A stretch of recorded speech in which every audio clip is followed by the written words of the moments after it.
in some cases, a water leak can be an emergency for our customers. So certainly at Newnan Utilities, we are happy to assist you however you may need assistance by calling our main number. We will be out here as quick as we can. However, as a homeowner, you do have the ability of turning this water service off and lowering the impact of that emergency on your home. So Todd, would you take a minute to show us how to locate the water meter? Absolutely. So come down and locate your water meter in a box. Reach down, just pull your lid off.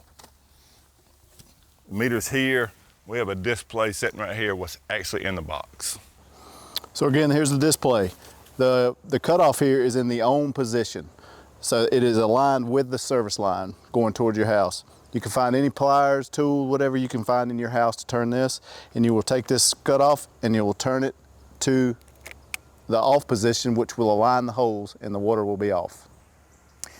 This should certainly save you time in case of that emergency, but again, if you need our assistance, do not hesitate to call us. We will be here as quickly as we possibly can to assist you.